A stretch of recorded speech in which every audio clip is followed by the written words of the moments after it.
അസ്സലാമു അലൈക്കും വറഹ്മത്തുള്ളാഹി വബറകാതുഹു. അൽഹംദുലില്ലാഹി റബ്ബിൽ ആലമീൻ വസ്സലാത്തു വസ്സലാമു അലാ അഷ്റഫിൽ അംബിയാഇ വൽ മുർസലീൻ വഅലാ ആലിഹി വസ്സഹ്ബിഹി അജ്മഈൻ വമൻ തബിഅഹും ബിഇഹ്സാനിൻ ഇലാ യൗമിദ്ദീൻ. അമ്മാ ബഅദ്. ജനാധിപത്യ വ്യവസ്ഥിതിയിൽ നിയമനിർമ്മാണ സഭകളിൽ അംഗമാകാമെന്നും അനിസ്ലാമിക ഭരണകൂടത്തിൻ്റെ കീഴിലുള്ളതായ കോടതികളിൽ നിന്ന് തങ്ങൾക്ക് നീതി ആവശ്യപ്പെട്ടുകൊണ്ട് പോകാമെന്നുമൊക്കെ പറഞ്ഞുകൊണ്ട് ജമാഅത്തെ ഇസ്ലാമി അവരുടെ ഭരണഘടന തിരുത്തിയതായി ഒരു വാർത്ത വന്നിരുന്നു. നമുക്ക് ആ വാർത്തയിലേക്കൊന്ന് പോയി വരാം. ദൈവികേതരമായ നിയമനിർമ്മാണ സഭയിൽ അംഗങ്ങളാകരുത്. അത്തരം വ്യവസ്ഥിതിയിൽ ലഭിച്ച സ്ഥാനങ്ങൾ രാജിവെക്കണം. അനിസ്ലാമിക കോടതികളെ സമീപിക്കരുത് തുടങ്ങി ജനാധിപത്യ സംവിധാനങ്ങളെ നിരാകരിക്കുന്നതായിരുന്നു ജമാഅത്തെ ഇസ്ലാമി ഭരണഘടന. ഇത് സ്ഥാപിക്കുന്നതായിരുന്നു പഴയ നേതാക്കളുടെ പ്രസംഗം. അനിസ്ലാമിക വ്യവസ്ഥ അല്ലെങ്കിൽ ദൈവേതര വ്യവസ്ഥ അല്ലെങ്കിൽ ജാഹിലിയ വ്യവസ്ഥ സ്ഥാപിക്കാനോ നിലനിർത്താനോ ഉദ്ദേശിച്ചോ ലക്ഷ്യം വെച്ചോ ഇലക്ഷനിൽ പങ്കെടുക്കുന്നതും വോട്ട് രേഖപ്പെടുത്തുന്നതും തൗഹീദിനെതിരാണ്, അനനുവദനീയമാണ്, നിഷിദ്ധമാണ്, പാടില്ലാത്തതാണ്. തിരഞ്ഞെടുപ്പിൽ വോട്ട് ചെയ്യുന്നതിന് സംഘടന പിന്നീട് അനുമതി നൽകി. എന്നാൽ ഭരണപദവിയിൽ ഇരിക്കുന്നത് നിഷിദ്ധമാണെന്ന നിലപാട് തുടർന്നു. ഇതിലാണ് ഇപ്പോൾ മാറ്റം വരുത്തിയിരിക്കുന്നത്. ഭരണപദവിയിലെത്തിയാൽ സത്യത്തിനും നീതിക്കും വിരുദ്ധമായി യാതൊന്നും പ്രവർത്തിക്കരുത് എന്ന് ഭരണഘടന മാറ്റി. കോടതിയെ സമീപിക്കരുതെന്ന ഭാഗം അത്യാവശ്യഘട്ടത്തിൽ കോടതിയെ സമീപിക്കാമെന്നാക്കി തിരുത്തുകയും ചെയ്തു. സർക്കാർ ജോലി സ്വീകരിക്കരുതെന്നും വോട്ടു ചെയ്യരുതെന്നുമുള്ള ഭരണഘടനയിലെ ഭാഗം അടിയന്തരാവസ്ഥയ്ക്ക് ശേഷമാണ് ജമാഅത്തെ ഇസ്ലാമി മാറ്റിയത്. പിന്നീട് രാഷ്ട്രീയ പാർട്ടി രൂപീകരിച്ച് തിരഞ്ഞെടുപ്പിൽ പങ്കാളികളായി. ഇപ്പോൾ പുതിയ മാറ്റം. എന്നാൽ ഭരണഘടനയിൽ 2019 തന്നെ മാറ്റം വരുത്തിയതാണെന്നും വെബ്സൈറ്റിൽ ഇപ്പോഴാണ് അപ്ഡേറ്റ് ചെയ്തതെന്നുമാണ് ജമാഅത്തെ ഇസ്ലാമി നേതൃത്വം വിശദീകരിക്കുന്നത്. 1940കളിൽ ജമാഅത്ത് ഇസ്ലാമി രൂപീകരിക്കുന്നത് തന്നെ ഈ ജനാധിപത്യ സംവിധാനങ്ങളോടും അനിസ്ലാമിക ഭരണവ്യവസ്ഥകളോടും ഒരു നിലക്കും സഹകരിക്കരുത് എന്നാവശ്യപ്പെട്ടുകൊണ്ടാണ്. അവരുടെ ഭരണഘടനയിൽ നിന്ന് അവർ പിന്മാറിയ സ്ഥിതിക്ക് പിന്നെ എന്തൊരു പ്രസക്തിയാണ് നിലവിൽ ഇന്ന് അവർക്കുള്ളത്? യഥാർത്ഥത്തിൽ ജമാഅത്തെ ഇസ്ലാമിക്ക് ഇന്ന് മാത്രമല്ല ഇന്നലെകളിലും യാതൊരു പ്രസക്തിയുമില്ലായിരുന്നു, പ്രത്യേകിച്ച് മുസ്ലിം സമുദായത്തിൽ. കാരണം ഇവരുടെ വാദഗതികൾ ഈ സമുദായത്തിൻ്റെ മുന്നോട്ടുള്ള പുരോഗതിയെ പിന്നിലേക്ക് പിടിച്ചു വലിക്കുകയല്ലാതെ മറ്റൊന്നും ചെയ്തിട്ടില്ല എന്നതാണ് യാഥാർത്ഥ്യം. നമ്മൾക്ക് എല്ലാവർക്കും അറിയാം, ഇന്ത്യയുടെ ഒന്നാമത്തെ വിദ്യാഭ്യാസ മന്ത്രിയായിരുന്ന മഹാനായ അബുൽ കലാം ആസാദ് സഞ്ചരിക്കുന്ന എൻസൈക്ലോപീഡിയ എന്നാണ് ജവഹർലാൽ നെഹ്റു അദ്ദേഹത്തെക്കുറിച്ച് വിശേഷിപ്പിച്ചിട്ടുള്ളത് തന്നെ. അദ്ദേഹം ഹാക്കിമീയത്തിനെ സംബന്ധിച്ച് പഠിക്കുകയും ലേഖനമെഴുതുകയും ചെയ്തു. അന്ന് അദ്ദേഹമാകട്ടെ ഇന്ത്യൻ ഭരണഘടനയോട് ചേർന്ന് നിന്നുകൊണ്ട് ഇവിടുത്തെ നിയമനിർമ്മാണ വ്യവസ്ഥിതികളെ ആദരിക്കുകയും മാനിക്കുകയും ചെയ്തുകൊണ്ട് തൻ്റെ വിശ്വാസത്തെ മുറുകെ പിടിച്ച് ജീവിച്ച ഒരു മുസ്ലിമാണ്. എന്നാൽ അതേ കാലയളവിൽ തന്നെയാണ് ഹാക്കിമീയത്തിൻ്റെ വാദഗതികളും ഉയർത്തിക്കൊണ്ട് മൗലാന അബുൽ അല മൗദൂദി രംഗത്ത് വരുന്നത്. അദ്ദേഹത്തിൻ്റെ വാദഗതികളാകട്ടെ തികച്ചും ഇന്ത്യയിൽ നിലനിൽക്കുന്ന ഈ ജനാധിപത്യ മതേതര മൂല്യങ്ങളെ സംരക്ഷിക്കുന്ന ഭരണഘടനയോടും സംവിധാനങ്ങളോടും എതിര് നിൽക്കുകയും അതിനെ നിരാകരിക്കുകയും ചെയ്യുന്നതായ ഒരു നിലപാടായിരുന്നു. യഥാർത്ഥത്തിൽ ഇത് തിരിച്ചറിഞ്ഞുകൊണ്ട് ആദ്യ കാലഘട്ടത്തിലെ മുജാഹിദ് പണ്ഡിതന്മാർ ഇവരുടെ ഈ കുതന്ത്രങ്ങളെ തിരിച്ചറിഞ്ഞുകൊണ്ട് സമൂഹത്തെ ബോധ്യപ്പെടുത്താൻ വേണ്ടി അഹോരാത്രം പണിയെടുത്തിട്ടുണ്ട് എന്നതാണ് യാഥാർത്ഥ്യം. നമുക്ക് മഹാനായ ഉമർ മൗലവിയുടെ വാക്കുകളിലേക്കൊന്ന് പോയി വരാം. ഞാൻ ഈ കൂട്ടരുമായിട്ട് നമ്മുടെ നാട്ടിൽ ഒരു പ്രചാരണം തുടങ്ങിയതോടുകൂടി വളരെ ലോക്യത്തിലായിരുന്നു. അതിൻ്റെ സ്ഥാപക അമീർ എൻ്റെ വളരെ സ്നേഹിതനാണ്. ചെറുപ്പം മുതൽ ഒരിക്കൽ ഞങ്ങൾ തമ്മിൽ സംസാരിച്ചുകൊണ്ടിരുന്നപ്പോൾ ഈ സമുദായത്തിൻ്റെ ദുരവസ്ഥയെ സംബന്ധിച്ചും നേതാക്കന്മാരുടെ വീഴ്ചകളെ സംബന്ധിച്ചും സംസാരിച്ചു. ആ കൂട്ടത്തിൽ എൻ്റെ ബഹുമാന്യ ഗുരുനാഥൻ, അതായത് ഞാൻ തുറന്നു പറയുന്നു, എൻ്റെ കണ്ണുകൊണ്ട് അത്ര നല്ലൊരു മനുഷ്യനെ കണ്ടിട്ടില്ല, ചരിത്രത്തിൽ വായിച്ചിട്ടുണ്ട്. അങ്ങനത്തെ എൻ്റെ ഉസ്താദ്, നിങ്ങൾ പേര് കേട്ടിട്ടുണ്ടാവും, KM മൗലവി. അദ്ദേഹത്തെപ്പറ്റി അദ്ദേഹം വഴികെട്ടവനാണെന്ന് പറഞ്ഞു. ഈ പാർട്ടിയുടെ സ്ഥാപക നേതാവ്. എന്താണ് സംഗതി എന്ന് ഞാൻ ചോദിച്ചു. അപ്പോൾ പറഞ്ഞത് ബ്രിട്ടീഷ് ഗവൺമെൻറ്, അന്നാണത്, സ്വാതന്ത്ര്യത്തിന് മുമ്പാണ് ഈ സംഭാഷണം കേട്ടോ. ബ്രിട്ടീഷ് ഗവൺമെൻറ്റിൻ്റെ ഭരണ നിയമങ്ങൾക്ക് കീഴടങ്ങിയാണല്ലോ അദ്ദേഹം ഇവിടെ ജീവിക്കുന്നത്. ബ്രിട്ടീഷ് ഗവൺമെൻറ്റിൻ്റെ ഭരണ നിയമങ്ങൾക്ക് കീഴടങ്ങ മനുഷ്യൻ കാഫറാവുന്ന കാര്യമാകുന്നു. ഓഹോ, അതാ വിഷയം. അദ്ദേഹം ബ്രിട്ടീഷിൻ്റെ ഭരണ നിയമങ്ങൾക്ക് കീഴടങ്ങിയത് നിമിത്തം അദ്ദേഹം കാഫറാണെന്ന് അപ്പം നിങ്ങൾ പറയുന്നത്? യാ സലാം. ഞാൻ പറഞ്ഞത് ഇത്ര നല്ലൊരു സാലിഹായ അള്ളാഹുവിനെ ഭയപ്പെടുത്തി ജീവിക്കുന്ന മുത്തഖിയ ഒരു മനുഷ്യനെ വേറെ കണ്ടിട്ടില്ല. അപ്പോൾ ഞാൻ പറഞ്ഞു, എങ്ങനെ വന്നു ഇതെന്ന് ചോദിച്ചു. അയാൾ പറഞ്ഞതിൻ്റെ അവസ്ഥ അനുസരണം എന്നാണ്, അങ്ങനെ വന്നതാണ്. ആഹാ, വിവാഹത്തിന് ഞാനിതുവരെ പഠിച്ച അർത്ഥം ആരാധന എന്നാണ്, അനുസരണം എന്ന അർത്ഥം ഞാൻ അറിയില്ല എന്ന് പറഞ്ഞു.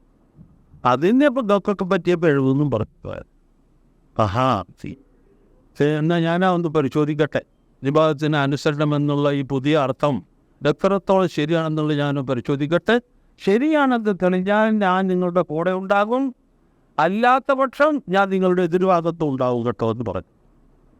അങ്ങനെ തുടങ്ങി പരിശോധിക്കാൻ ധാരാളം പണ്ഡിതന്മാരുമായി ചർച്ച ചെയ്യുകയും ധാരാളം കിതാബുകൾ പരിശോധിക്കുകയും ചെയ്തു.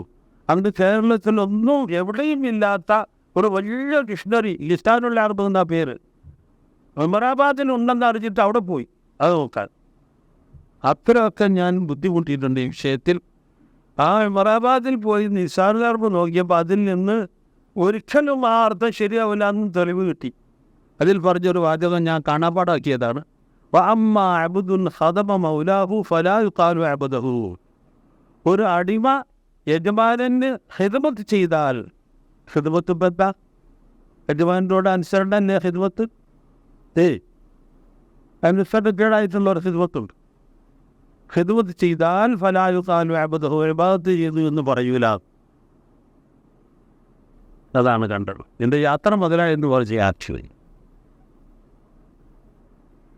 അങ്ങനെയുള്ള എൻ്റെ ആ അന്വേഷണത്തിന് വേണ്ടി ഞാൻ ചെയ്തിട്ടുള്ള ത്യാഗങ്ങൾ എന്നെ ഇപ്പോൾ നിങ്ങൾ കാണുന്നിടത്ത് എത്തിച്ചു.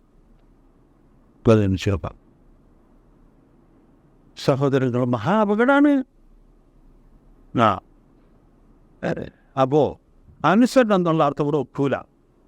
അർത്ഥം അതിനുണ്ടോ ഇല്ല എന്നുള്ള പ്രശ്നമല്ല, ഇവിടെ പറ്റൂല എന്നുള്ളതാ പ്രശ്നം കേട്ടോ. അത് എങ്ങനെ നമുക്ക് ബോധ്യപ്പെടും? ഇത് തന്നെ ഒന്ന് വേറെ സ്ഥലത്ത് പലരെ അനുസരിക്കാൻ അള്ളാഹു കൽപ്പിച്ചിരിക്കുന്നത്. അതുകൊണ്ട് ഇവിടെ അർത്ഥം വെക്കാൻ പറ്റൂല, വ്യക്തമായ തെളിവാണ്. അബുൽ കലാം ആസാദിൻ്റെ അതേ പാത സ്വീകരിച്ചുകൊണ്ടാണ് KM മൗലവിയും മർഹൂം ഉമർ മൗലവിയെ പോലെയുള്ള മഹാപണ്ഡിതന്മാർ അക്കാലഘട്ടത്തിൽ തന്നെ ഇത്തരം അപകടകരമായ വാദങ്ങളെ മനസ്സിലാക്കുകയും സമൂഹത്തിന് അതിൻ്റെ ദോഷങ്ങളെ സംബന്ധിച്ച് കൃത്യമായി ബോധ്യപ്പെടുത്തുകയും ചെയ്തത്.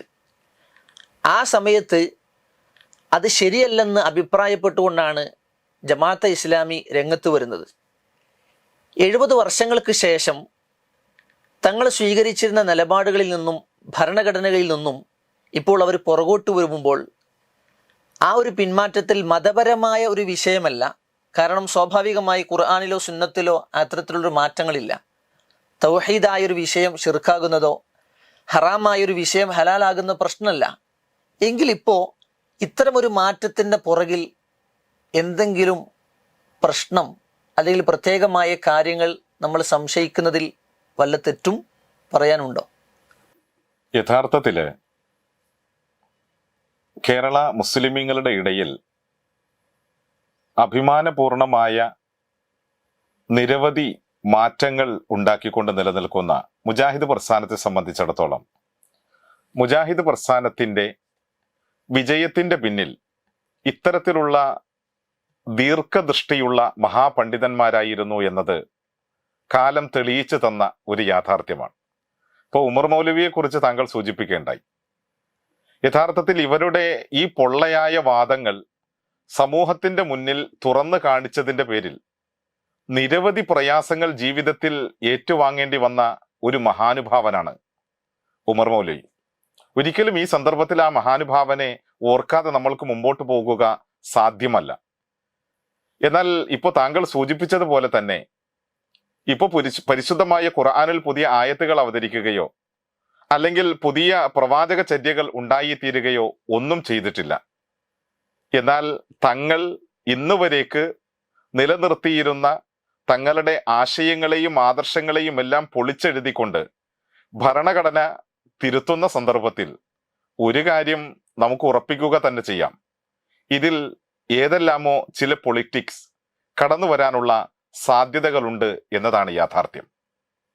പെട്ടെന്നൊരു മാറ്റത്തിന് ഈ സാഹചര്യത്തിൽ എന്താണ് അതിനുള്ള കാരണം എന്തായിരിക്കും? യഥാർത്ഥത്തില് ജമാഅത്തെ ഇസ്ലാമിയുടെ ഈ മാറ്റം ആദ്യമായി ഉണ്ടായിത്തീരുന്നതല്ല. ജമാഅത്തെ ഇസ്ലാമി എന്ന സംഘടന രൂപീകരിച്ച് കേവലം 30 വർഷങ്ങൾ പിന്നിടുമ്പോൾ തന്നെ 1975 അടിയന്തരാവസ്ഥ കാലത്ത് തന്നെ അവരുടെ നിലപാടുകളിൽ മാറ്റങ്ങൾ കണ്ടു തുടങ്ങിയിരുന്നു. നമ്മൾക്കറിയാം, അടിയന്തരാവസ്ഥ കാലത്ത് ഇന്ത്യയിൽ നിരോധിക്കപ്പെട്ട 2 പ്രസ്ഥാനങ്ങളായിരുന്നു, ഒന്ന് RSSഉം മറ്റൊന്ന് ജമാഅത്തെ ഇസ്ലാമിയും. ഇരു കൂട്ടരും ജയിലിലായി. ഈ സന്ദർഭത്തിൽ അവർക്കിടയിൽ ഉണ്ടായിത്തീർന്ന ഊഷ്മളമായ ഒരു രാഷ്ട്രീയ ബന്ധത്തെ സംബന്ധിച്ചും മറ്റുമൊക്കെ പ്രബോധനത്തിന്റെ 50ാം വാർഷികത്തിന്റെ പതിപ്പിൽ അവർ കൃത്യമായി എഴുതിയിട്ടുള്ള നമ്മൾക്ക് കാണാം.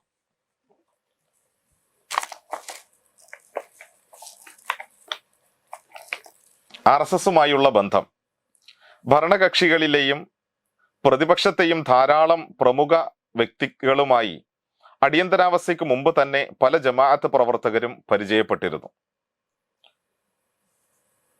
പലപ്പോഴായി നടന്ന കൂടിക്കാഴ്ചകളിലൂടെ ജമാഅത്തിനെ അവർക്ക് പരിചയപ്പെടുത്തി കൊടുക്കാനും അവർക്ക് സാധിച്ചിരുന്നു. എന്നാൽ RSSുമായി അടിയന്തരാവസ്ഥയ്ക്ക് മുമ്പ് ജമാഅത്ത് യാതൊരു തരത്തിലും ബന്ധപ്പെട്ടിട്ടുണ്ടായിരുന്നില്ല.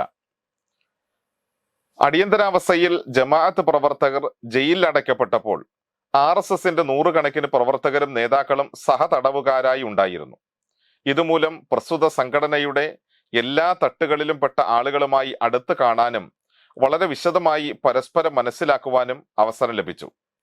ജയിലിൽ വെച്ചും ജയിൽ മോചനത്തിന് ശേഷവും അവരുടെ പത്രങ്ങളിലൂടെയും അവർ ജമാഅത്തിനെ കുറിച്ച് നല്ല അഭിപ്രായങ്ങൾ പ്രകടിപ്പിക്കാൻ ഈ ബന്ധം കാരണമായി. ജമാഅത്തിനോട് വിരോധമുള്ള കമ്മ്യൂണിസ്റ്റുകളും സെക്യുലറിസ്റ്റുകളും മറ്റും അടിയന്തരാവസ്ഥ വരെ ഉന്നയിച്ചിരുന്ന ഒരു ആരോപണം RSSന്റെ വളർച്ചയ്ക്ക് കാരണം ജമാഅത്തെ ഇസ്ലാമി ആണെന്നായിരുന്നു. അടിയന്തരാവസ്ഥയ്ക്ക് ശേഷം RSSകാർ ജമാഅത്തിനെ കുറിച്ച് നല്ല അഭിപ്രായങ്ങൾ പറയാൻ തുടങ്ങിയത് ഇവരുടെ ആരോപണങ്ങളുടെ ദൗർബല്യം തുറന്നുകാട്ടി. യഥാർത്ഥത്തിൽ ജമാഅത്തെ ഇസ്ലാമിക്ക് ഉണ്ടായി തീർന്ന ആദർശപരമായ മാറ്റം ഇവിടെ പ്രകടമാണ്. അതായത് അടിയന്തരാവസ്ഥ കാലഘട്ടത്തിൽ പരസ്പരം കൂടുതൽ ഇവർ തമ്മിൽ അറിയുകയും ആ ബന്ധം പിന്നീട് ഇന്ദിരാഗാന്ധിയെ പരാജയപ്പെടുത്തണമെന്ന ഒരു ചിന്തയിലേക്ക് ഇവർ ഏകോപിക്കുകയും തൽഫലമായി ജമാഅത്തെ ഇസ്ലാമിയുടെ പോലും വോട്ടുകൾ വാങ്ങിക്കൊണ്ടാണ് ആദ്യമായി ജനതാ പാർട്ടി അധികാരത്തിൽ വന്നത്. അതായത് നമ്മളുടെ മുൻ പ്രധാനമന്ത്രിയായിരുന്ന ശ്രീ അടൽ ബിഹാരി വാജ്പേയി അടക്കമുള്ള മന്ത്രിസഭ നിലവിൽ വരുന്നത്. അന്ന് നമ്മൾ മനസ്സിലാക്കേണ്ടുന്നത് അതുവരേക്കും പരിശുദ്ധമായ ഖുർആനിനെതിരാണ് എന്ന് പറഞ്ഞിരുന്ന, തൗഹീദിന് വിരുദ്ധമാണ് എന്ന് പറഞ്ഞിരുന്ന വോട്ടവകാശത്തെ ജനങ്ങളുടെ മേൽ കുഴപ്പമില്ല എന്ന് പ്രഖ്യാപിക്കാൻ വേണ്ടി ജമാഅത്തെ ഇസ്ലാമി പരിശ്രമിച്ചത് ആ ഒരു രംഗത്ത് വെച്ചാണ് എന്നുള്ളത് നമ്മൾ മനസ്സിലാക്കുക. അത് മനസ്സിലാക്കുമ്പോഴാണ് പുതിയ പൊളിറ്റിക്സിന്റെ പുതിയ പുതിയ മാനങ്ങൾ നമ്മൾക്ക് വ്യക്തമാവുക. 1975 ജമാഅത്ത് ഇസ്ലാമിയുടെ നയ നിലപാടുകളിലെ മാറ്റവുമായി ബന്ധപ്പെട്ടുകൊണ്ടുള്ളത് വിശദീകരിക്കുകയുണ്ടായി. അത് അവർ തന്നെയും സമ്മതിക്കുന്ന ഒരു യാഥാർത്ഥ്യവുമാണ്. അത് കേവലം വോട്ടവകാശവുമായി ബന്ധപ്പെട്ടുകൊണ്ടുള്ള അവരുടെ നിലപാടുകളിലെ ഒരു മാറ്റം മാത്രമാണ്. എന്നാൽ ഇപ്പോൾ നിയമനിർമ്മാണ സഭകളുമായി ബന്ധപ്പെട്ടുകൊണ്ടുള്ള അധികാര വിഷയങ്ങളിൽ വരെയുള്ള ഒരു അടിയന്തരമായ മാറ്റമാണല്ലോ ഇപ്പോൾ സംഭവിച്ചിട്ടുള്ളത്. നിയമനിർമ്മാണ സഭ എന്ന് പറയുമ്പോൾ ശരിക്ക് ഒരു MLA MP പോലെയുള്ള സ്ഥാനങ്ങളാണ്.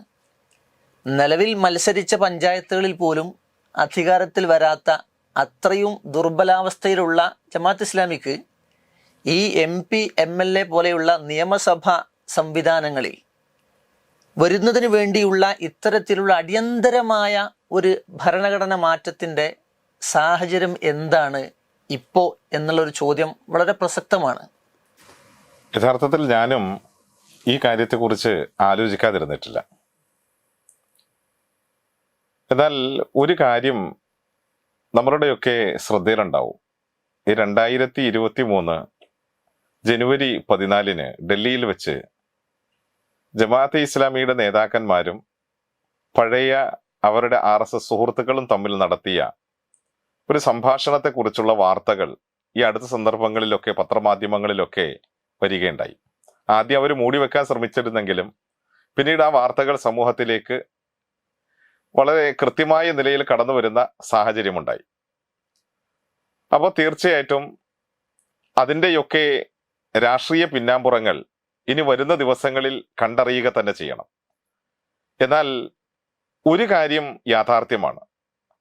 മുസ്ലിം സമുദായത്തെ എല്ലായ്പ്പോഴും ആശങ്കകളുടെയും പ്രയാസങ്ങളുടെയും മുൾമുനയിൽ നിർത്തി തങ്ങൾ ആഗ്രഹിക്കുന്ന രാഷ്ട്രീയ ലക്ഷ്യം നേടിയെടുക്കുന്ന കാര്യത്തിൽ ജമാഅത്തെ ഇസ്ലാമി എല്ലായ്പ്പോഴും അവരുടെ ഗൂഢമായ എല്ലാ ശ്രമങ്ങളും ഉപയോഗിച്ചിട്ടുണ്ട്. അതിൻ്റെ ഏറ്റവും ഒടുവിലത്തെ ഉദാഹരണമാണ് ഇപ്പോൾ നടന്നുകൊണ്ടിരിക്കുന്ന ഫലസ്തീൻ ഇസ്രായേൽ സംഘർഷം. ഫലസ്തീൻ ഇസ്രായേൽ സംഘർഷവുമായി ബന്ധപ്പെട്ടുകൊണ്ട് ഇന്ന് നമ്മൾക്കറിയാം, ജമാഅത്തെ ഇസ്ലാമിയുടെ മിമ്പറുകൾ മുതൽ തുടങ്ങി ഓരോ മേഖലകളിലും എത്രയോ കണ്ണുനീരായിരുന്നു മുതലക്കണ്ണുനീർ അവർ ഒഴിപ്പിച്ചത്. മുതലക്കണ്ണീർ അവർ ഒലിപ്പിക്കേണ്ടായി. എന്നാൽ ഒരു ഭാഗത്ത് മുസ്ലിം സമുദായത്തിന്റെ സിമ്പതി പിടിച്ചു പറ്റാൻ വേണ്ടി ഇത്തരത്തിലുള്ള മുതലക്കണ്ണീർ ഒഴുക്കിക്കൊണ്ടിരിക്കുന്നതിന്റെ ഇടയിലാണ് ക്രൈസ്തവ സഹോദരങ്ങൾ പോലും ഈ ക്രിസ്മസ് ആഘോഷം ഈ ഫലസ്തീനികളോട് ഐക്യദാർഢ്യം പ്രഖ്യാപിച്ചുകൊണ്ട് ഒഴിവാക്കിയ സന്ദർഭത്തില് നമ്മളുടെ ജമാഅത്തെ ഇസ്ലാമിക്കാര് കേരളത്തിൽ മഹത്തായ ഗാനമേള നടത്തിക്കൊണ്ടാണ് ഈ ആഘോഷം നടത്തിയത് എന്നുള്ളത് നമ്മൾ തിരിച്ചറിയണം. അപ്പൊ ഇതിൽ നിന്ന് തന്നെ അവരുടെ ഇരട്ടത്താപ്പ് എന്താണ് എന്നുള്ളത് മനസ്സിലാക്കാം. ഒപ്പം ഈ സമുദായം ജാഗ്രതയോടെ ഇരുന്നില്ലെങ്കിൽ തീർച്ചയായും വിഭാഗീയതയുടെ ഛിദ്രതയുടെ വിത്തുകൾ പാകി തീർച്ചയായും കൂടുതൽ പ്രതിസന്ധികളിലേക്ക് ഈ സമുദായത്തെ എത്തിക്കുവാനുള്ളതായ ശ്രമങ്ങൾ ഒരു വേള സംഭവിച്ചേക്കാം. മാഷാ അല്ലാഹ്, വളരെ നല്ല ഒരു വിശകലനമാണ് ഇത്രയും സമയം ഈ ഒരു പ്രധാനപ്പെട്ട വിഷയവുമായി ബന്ധപ്പെട്ടുകൊണ്ട് നമ്മൾ നടത്തിയത്. സ്വാഭാവികമായി ഈ വിഷയത്തിലുള്ള തെളിവുകൾ, ചരിത്രപരമായ പശ്ചാത്തലങ്ങൾ, സംഭവങ്ങളൊക്കെ വിശകലനം ചെയ്തുകൊണ്ടുള്ള ഒരു നിരീക്ഷണവും നമ്മുടെ അഭിപ്രായങ്ങളുമാണ് നമ്മളിവിടെ രേഖപ്പെടുത്തിയത്. ഈ വിഷയത്തെ സംബന്ധിച്ച് കൂടുതൽ പഠിക്കുകയും മനസ്സിലാക്കുകയും ചർച്ചകൾ നടത്തുകയും ചെയ്യേണ്ടത് സ്വാഭാവികമായി പ്രേക്ഷകർ ഓരോരുത്തരുമാണ്. ഇതുപോലെയുള്ള വളരെ ഉപകാരപ്രദമായ വിഷയങ്ങളുമായി സൽസബീലിൽ ഇനിയും ഇൻഷാ അല്ലാഹ് വീണ്ടും കാണാം. ഇത്രയും നേരം ഞങ്ങളെ ശ്രവിച്ച മുഴുവൻ ആളുകൾക്കും എല്ലാവിധ നന്ദിയും രേഖപ്പെടുത്തി അവസാനിക്കുന്നു. അസ്സലാമു അലൈക്കും വറഹ്മത്തുള്ളാഹി വബറകാതുഹു.